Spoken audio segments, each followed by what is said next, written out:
Teacher should complete the task within allotted period. और ये सब कुछ तब होता है जब आपका लेक्चर पहले से प्रिपेयर्ड होता है। जो जिस सब्जेक्ट में वीक रह गया है उसमें उसकी टीचर का कसूर है। मतलब उसको घर पे अम्मी पे गुस्सा है या भाई पे गुस्सा है, धाड़ करके आके यूं बैठ के तो बच्चों के साथ वो, तो बच्चा क्या करेगा बेचारा। If you will speak 100 sentence then child would be able to speak 10।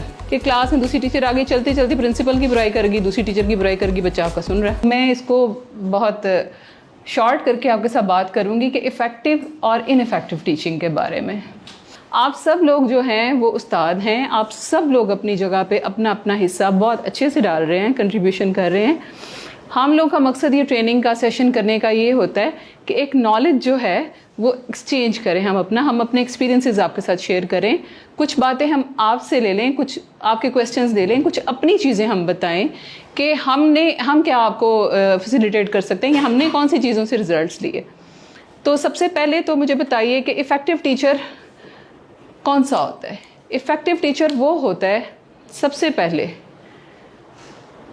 पहले अ teacher should be friendly, a teacher should B welcoming, a teacher should B pleasant, a teacher should have command on the subject. ये बाद में आता है, 3rd 4th number पे आता है। A teacher should be organised, teacher should be good in time management, teacher should complete the task within allotted period. और ये सब कुछ तब होता है जब आपका लेक्चर पहले से प्रिपेयर्ड होता है, जब आप ऑर्गेनाइज्ड होते हैं, जब आपका लेसन प्लान कंप्लीट होता है। ठीक है।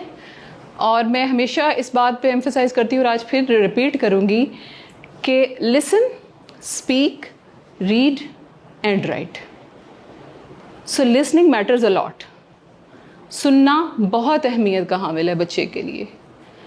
आप अपना लेक्चर अच्छे से प्रिपेयर करके आएँ। लेक्चर पे बात करने के लिए भी आपके पास टाइम हो। जब आपका लेक्चर पहले से प्रिपेयर्ड होगा, आपने चैप्टर के, आपके सब्जेक्ट के ऊपर आपकी कमांड होगी, आपका लेक्चर प्रिपेयर्ड होगा, आपने उन रेलेवेंट क्वेश्चंस के आंसर्स लिखे होंगे और उस पर रिसर्च भी की होगी, तो आपका काम इतना आसान हो जाएगा कि आपको काम करने का भी मज़ा आएगा और बच्चे को पढ़ने का भी मज़ा आएगा। और एक तो बात ये भी कही जाती है कि जितने आपकी क्लास में बच्चे हैं ना, उस सब्जेक्ट से, उस चैप्टर से, उस टॉपिक से रेलेवेंट आपके पास उतने सवालों के जवाब होने चाहिए। और ये बात मेरी याद रखिएगा कि हमेशा इनइफेक्टिव टीचर्स क्या होता है, जो हड़बड़ी में अपनी चीज़ें मैनेज कर रहा होता है, जो बस 5-10 मिनट पहले जो है वो बुक खोलता है और आके क्लास में फिर अपना डिप्रेशन, अपना जो है फ्रस्ट्रेशन बच्चों के ऊपर निकालता है, क्योंकि वो प्रिपेयर्ड नहीं होता पहले से। ठीक है। तो वो आके अपनी फ्रस्ट्रेशन बच्चों के ऊपर निकालना शुरू करते हैं। और याद रखिए ये बात कि बच्चे को हमेशा चुप वही टीचर कराता है कि जिसके पास सवालों के जवाब नहीं होते, जो प्रिपेयर्ड नहीं होता। बच्चे के साथ खुशी से, मोहब्बत से बात वही करेगा जिसको पहले से अपने सब्जेक्ट पे भी कमांड है और प्रिपेयर्ड है वो सवालों के लिए।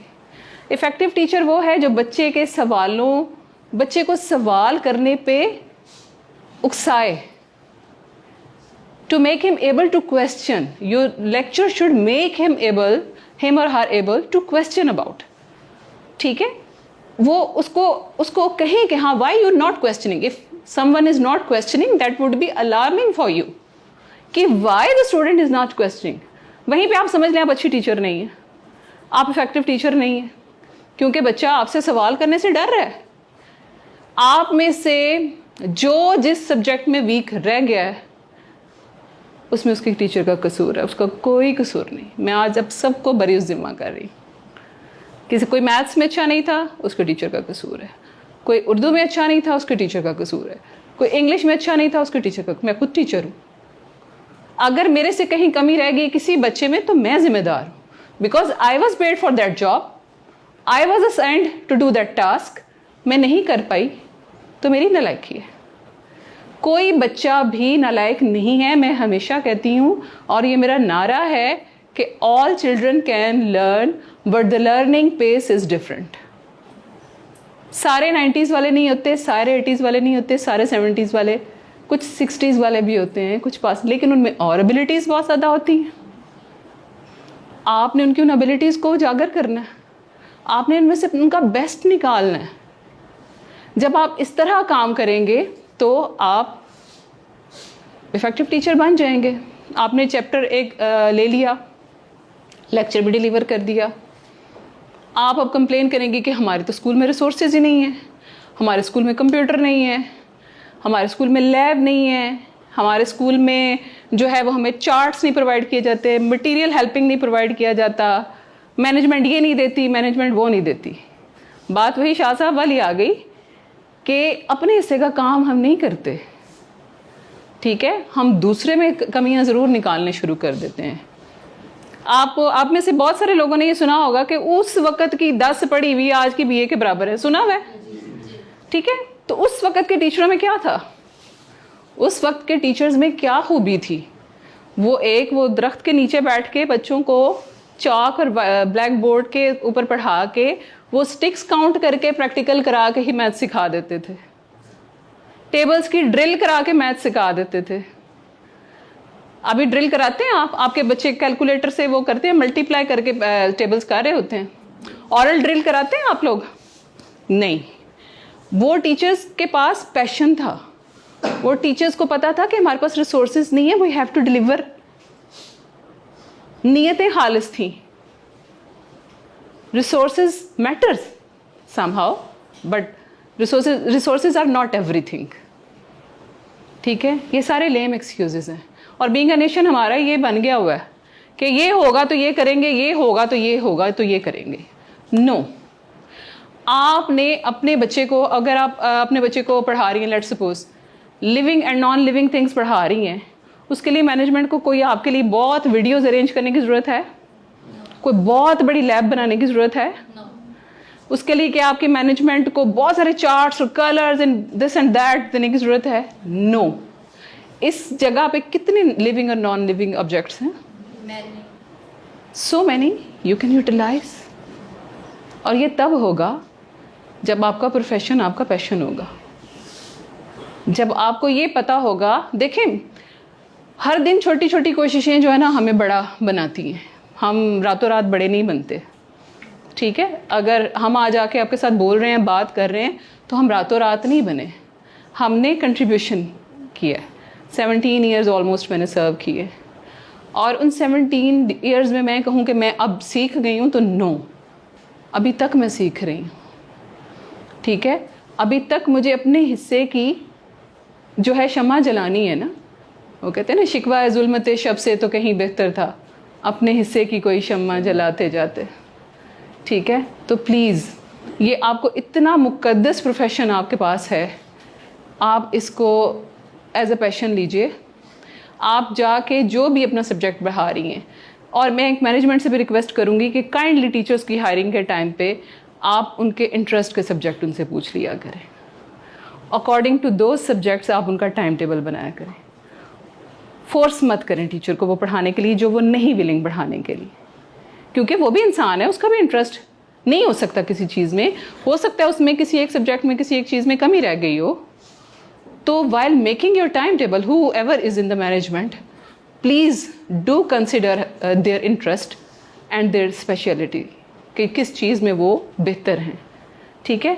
उसके अकॉर्डिंग जब आप चीज़ें सेट करेंगे तो आपको जो है वो बड़ी आसानी मिल जाएगी। अच्छा, आपने रूट और स्टेम पढ़ाना है, उसके लिए भी आपको मैनेजमेंट की रिसोर्सेज की ज़रूरत नहीं है। कोई पौधा तो होगा, कोई दरख्त तो होगा आपके स्कूल में, चैप्टर पढ़ाएं, उसके बाद उसको ले जाएं, उसको जाके बताएं रूट और स्टेम। ज़िंदगी में कभी वो भूल गया तो आप मुझे कहिएगा, ठीक है। फोनिक्स की मदद लें, स्पेलिंग्स, फोनिक्स पहले खुद सीखें, ठीक है। आप में से प्राइमरी लेवल के टीचर्स कौन से, ज़रा हैंड रेज करिएगा। प्राइमरी के हैं, स्कूल के, प्री स्कूल के टीचर्स हैं? Pre school, which class you are teaching?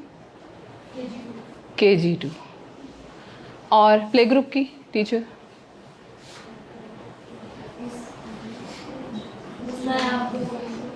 ठीक है, आई एम ग्लैड कि प्ले ग्रुप और KG की टीचर्स यहाँ पे हैं, और ये सबसे बेसिक वाली क्लासेस हैं आपके पास। मैं तो दावा करती हूँ कि मुझे प्री स्कूल दे दो, पूरा A स्कूल प्री स्कूल दे दो, और कोई क्लास ना दो, उसके बाद मैं गारंटी देती हूँ उन बच्चों के रिजल्ट्स की कि वो ना कभी किसी सब्जेक्ट में वीक नहीं होंगे, सब कुछ आता होगा उनको। हमारा सिर्फ ये नहीं कि वो बहुत परसेंटेज और बहुत उसमें चला जाए उसमें, लेकिन उसको जो पढ़ा होगा वो आता ज़रूर होगा, वो नॉलेज डिलीवर कर पाएगा अपना जितना भी उसने लर्न किया हुआ होगा। प्री स्कूल की टीचर्स देखें, प्री स्कूल की टीचर्स के लिए मैं अगेन कह रही हूँ, listen, speak, read and right. मैं जानती हूँ कि हम जिस लेवल के बच्चों को पढ़ा रहे होते हैं, हमारे पेरेंट्स सबसे पहले ये चाहते हैं कि बस जाते ही A to Z बच्चा लिख रहे हो, लिखता ये पूरी आ जाए, 1 to 100 पूरी आ जाए। ये नहीं होता, ठीक है। हम जब पैदा होते हैं तो पहले अजान कान में दी जाती है ना, ठीक है। हम तो पैदा होते सारे अजान देना तो नहीं ना शुरू कर देते, ठीक है। आपने फिर बच्चों को पहले सुनाना है, आप फोनिक्स की प्रैक्टिस कराइए, आप उनको अल्फ़ाबेट सिखाइए, आप उनको चीज़ें सिखाइए, उसके बाद उनको रीडिंग पे लाएं, उसके बाद उनके लिए जो है वो ऑब्जेक्ट्स तलाश करें, उसके बाद उनको एक्टिविटीज़ कराएं, आप सैंड की एक्टिविटी कराएं, आप उसको टच पे सिखाएं। मॉन्टेसरी की एक किट, सर आपको जो भी कर रहा है आप में से, मॉन्टेसरी की एक किट टीचर्स को लेके दे दें, कोई मॉन्टेसरी के इनके सेशंस करा लीजिए, यहाँ पे भी होंगे वहाँ करा लीजिए, कि वो आप टच के साथ बच्चे को फीलिंग दें। आपने एक ए लिखवा दिया, आपने एक ए का साउंड सुना दिया, ए की शक्ल दिखा दी, ठीक है। उसके बाद ए को टच करना बताएं कि ये यूं तुम टच करोगे तो ये ए है। Go through this method. आपका बच्चा यूं फील करेगा और टच करेगा। उसमें मॉन्टेसरी की किट में वैसे भी फ्लैश कार्ड्स आप बना सकती हैं, इसमें भी कोई वो नहीं कि हाँ अब सर मॉन्टेसरी की किट ला के देंगे तो हम करेंगे। आप कोई कार्ड्स काट लीजिए छोटे छोटे, आज ही जाके आप फ्लैश कार्ड्स बना लीजिए सारे सब्जेक्ट्स के, ठीक है जी। एक ए के साथ एक ए का साउंड के साथ एक एप्पल की पिक्चर बना दीजिए, पिक्चर्स को जंबल कर दीजिए, फिर बच्चों को कहिए मैच करें, मिलाएं। जब उनके दिमाग में ये सारी चीज़ें बैठ जाएंगी तो फिर उनको ABCD लिखनी मुश्किल नहीं लगेगी। सेम गोज़ फॉर द अलिफ बे एवरीथिंग। उसके बाद जोड़ तोड़ सिखाना। आप काइंडली अपने सब्जेक्ट के ऊपर रिसर्च किया करें। देखें, आप उस दौर में रह रहे हैं जहाँ पे हर चीज़ आपको गूगल पे अवेलेबल है, और ये चीज़ें जो हैं आप किसी के ऊपर एहसान नहीं कर रहे। You are paid for this job, और जो इन चीज़ों से बाद में आपने सीखना है और आपकी कैपेसिटी बिल्डिंग होनी है, दैट इज़ अनदर थिंग, ठीक है। That is another thing. आप कल को ऐसे ही नहीं कोई प्रिंसिपल बन जाता, ऐसे ही नहीं कोई आप अपना गोल रखें ना कि मैंने एक ट्रेनर बनना है। आप अपना वाई स्ट्रॉन्ग कर लें, मुझे भी एक वाई का आज मिल गया कि आप अपना वाई स्ट्रॉन्ग कर लें कि यार मुझे बेस्ट जो है ना टीचर ऑफ प्री स्कूल बनना है।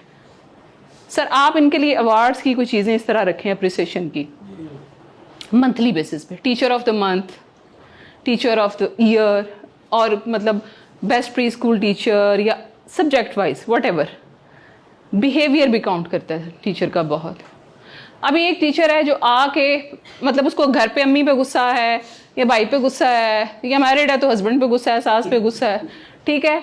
आके तो बच्चों के साथ यूं बैठे और धाड़ करके आके यूं बैठ के तो बच्चों के साथ वो, तो बच्चा क्या करेगा बेचारा।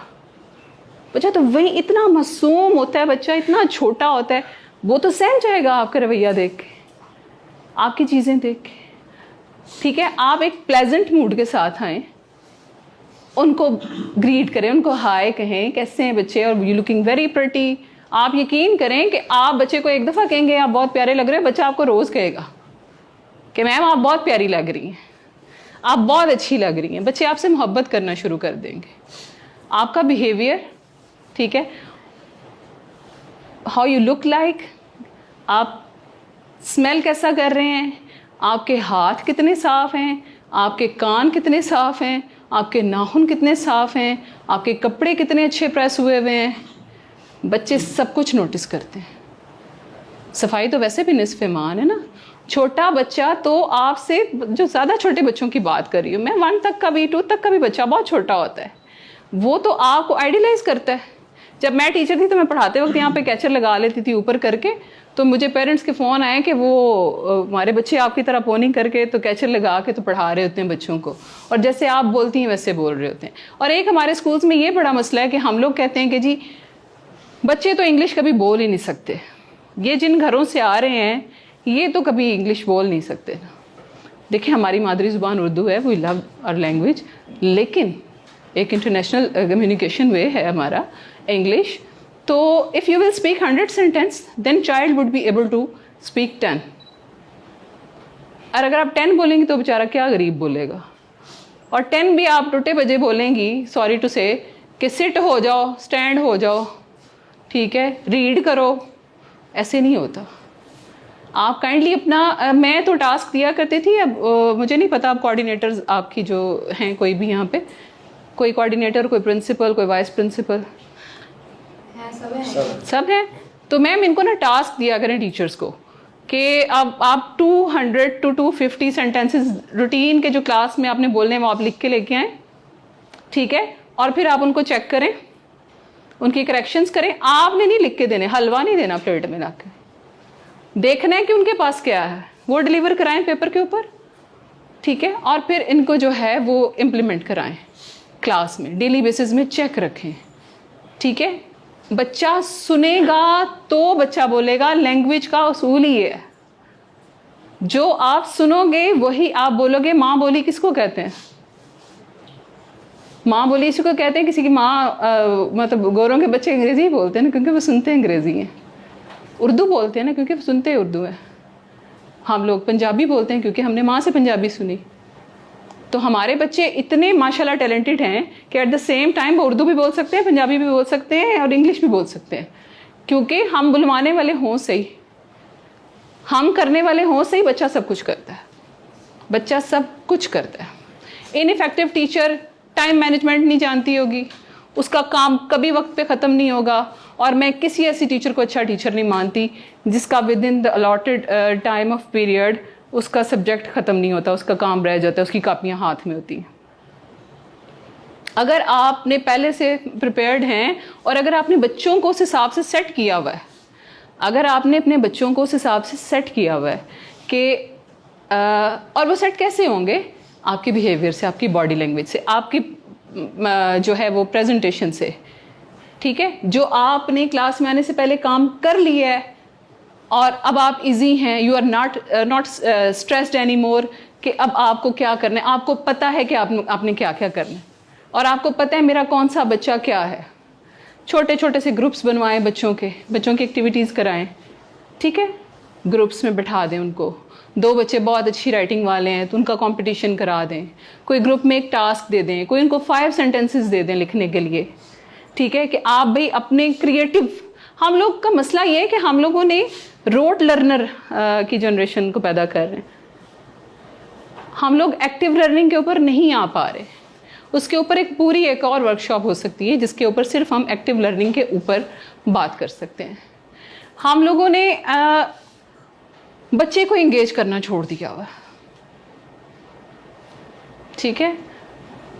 आप थक गई, आपने काम कर लिया, क्लास में आके आपने बच्चे को थकाना, खुद नहीं थकना।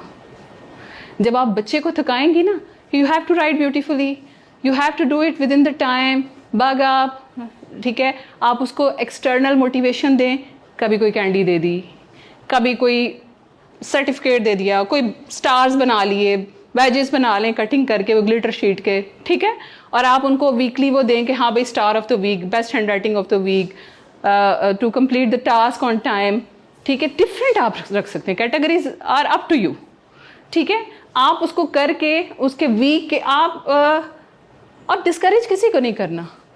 इनइफेक्टिव टीचर हमेशा बच्चे को कहेगा डम डल, पता नहीं कहाँ से उठ के आ गए हो, पता नहीं कौन सा घर है तुम्हारा, ये तक भी बच्चों को बोला जाता है, किस घर से उठ के आ गए हो, पता नहीं इनकी माँ, और उनके सामने आप ऐसा बोल रहे होते हैं, ठीक है। आप जैसे वो माँ बाप के लिए कहा जाता है ना कि आपके बच्चे वो नहीं करते जो आप कहते हैं, आपके बच्चे वो करते हैं जो आप करते हैं। तो आपको पता है ना कि आप रूहानी वालिदैन, इतना तो माशाल्लाह सबको पता है, उस्तादों का दर्जा तो सबको पता है ना। जब आप अपने बच्चों के सामने दूसरी टीचर आपकी, आप कई दफ़ा ऐसे भी होता है कि क्लास में दूसरी टीचर आगे चलती चलती प्रिंसिपल की बुराई करेगी, दूसरी टीचर की बुराई करेगी, बच्चा आपका सुन रहा है, तो बच्चा आपसे क्या सीख रहा है? ग़ीबत, नेगेटिविटी, ठीक है। तो वैसे प्रिंसिपल्स के लिए तो मैं ये कहूँगी, मैं तो पूरी head is always alone, head का कोई दोस्त नहीं हो सकता। अगर उसके सारे दोस्त होने लग गए ना तो सिस्टम नहीं चलता। ठीक है, सो आपने किसी के साथ नाइंसाफ़ी नहीं करनी। आपने अल्लाह को हाजिर नाजिर जान के इक्वली लेके परफॉर्मेंस बेस्ड सबको चलना है। ना अच्छे टीचर को बायस होना है और ना अच्छी हेड को। परफॉर्मेंस बेस्ड थिंग्स होंगी तो देन दैट वुड वर्क। ठीक है, और आपने ये कोई नहीं करना कि आपको किसी के बच्चे की माँ जो है वो बहुत अच्छा ट्रीट करती है या किसी बच्चे की कंप्लेन आ गई तो आप ग्रज बिठा लेते हैं उस बच्चे के लिए दिल में। ठीक है, ये भी एक इनफेक्टिव टीचर की निशानी है। आपके पास वो मासूम बच्चा जो है ना, वो मासूम बच्चा, वो आपके पास एक बहुत बड़ी रिस्पॉन्सिबिलिटी है, एक बहुत बड़ी जिम्मेदारी है। उसको प्लीज़ रियलाइज़ कीजिए, आप जवाब दें।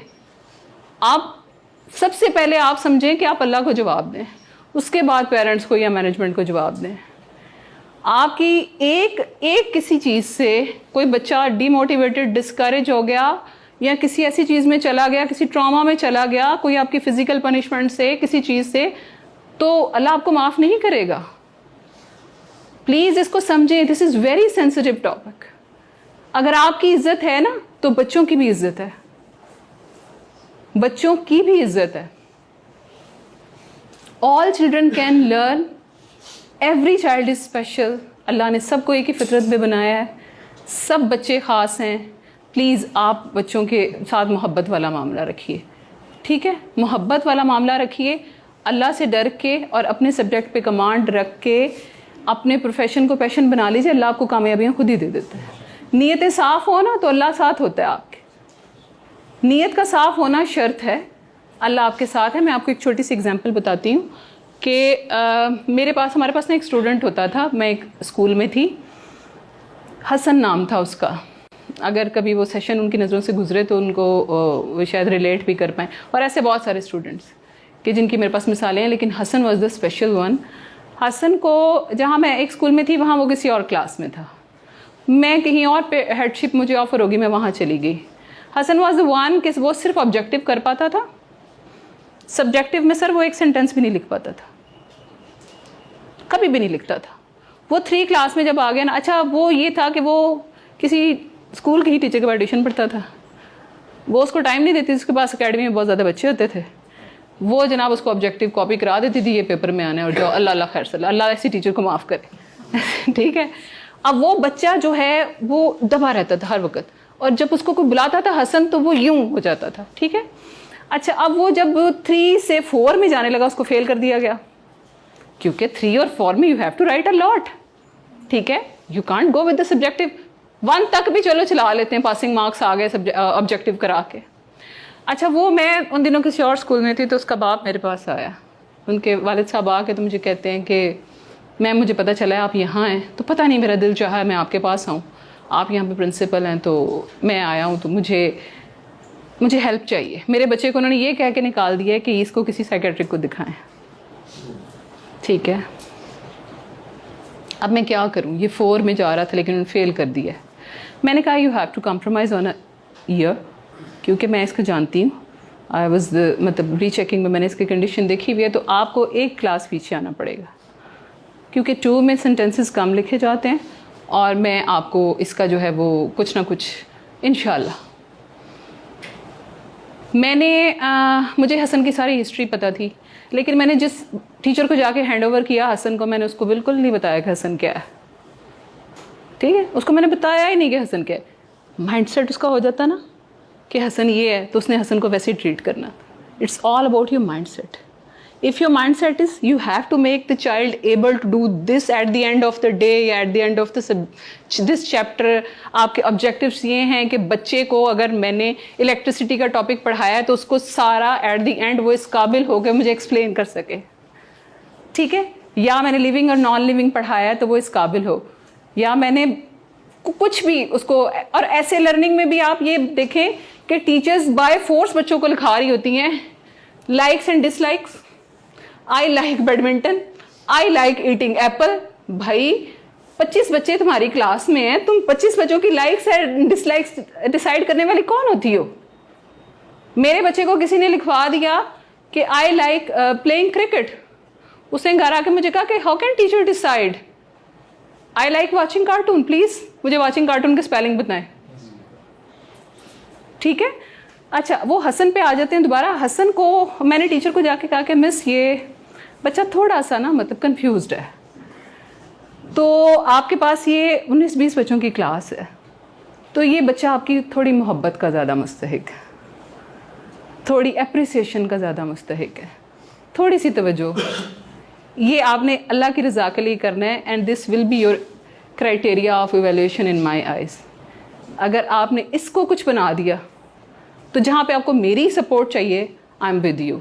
उस टीचर ने उसको इतनी मोहब्बत से पढ़ाया, वो ब्रेक में भी चाय का कप लेके उसको साथ बैठी रहती थी, और उसने इतनी मोहब्बत, मैंने कहा मोहब्बत फातिह आलम, इसको मोहब्बत से पढ़ाओगी ये पढ़ जाएगा। उसने, आप यकीन करें कि जब हमारा एनुअल डे हुआ तो मेरी आंखों में आंसू थे। मेरे हेड ऑफिस के लोग वहाँ थे और वो बच्चा A ग्रेड में था, and he was doing tableaux as well, he was doing. और मेरी अचीवमेंट्स में वो एक बच्चा है, और इस तरह के और भी बहुत बच्चे कि जो बाद में खड़े होकर मुझे कहते थे कि मैं, अगर आज मैंने मैट्रिक में टॉप किया तो मैं आपकी वजह से हूँ। हालांकि मैंने सिर्फ उसको एक क्लास पढ़ाई थी, 1 क्लास। ठीक है, बच्चों पे हिम्मत नहीं हारनी, गिव अप नहीं करना। इफेक्टिव टीचर जो है वो कभी गिव अप नहीं करता। You can't give up on. आप सोचें, अगर आपकी मैनेजमेंट, आपके लोग, आप में कोई कमी कमज़ोरी है और आप पे गिव अप कर दें, आपको सपोर्ट देना छोड़ दें, आपके घर वाले आपको छोड़ दें, कैसा फील करेंगे आप? बच्चा भी उसी तरह एक मुकम्मल नफ्सियात के साथ मुकम्मल इंसान है। जितनी फीलिंग्स आपकी हैं उतनी ही उसकी भी है। ठीक है, तो आप अपने टास्क डेली के सेट करिए। ये नहीं कि आपने आपने अपने उस दिन के जितने भी टास्क हैं उनको मीट करना है। टास्क सेट करके, टाइम मैनेजमेंट सेट करके, टीचिंग मेथडोलॉजी के ऊपर जितनी चीज़ें आप देख सकती हैं उतनी चीज़ें देखें। ठीक है, और please be an effective teacher.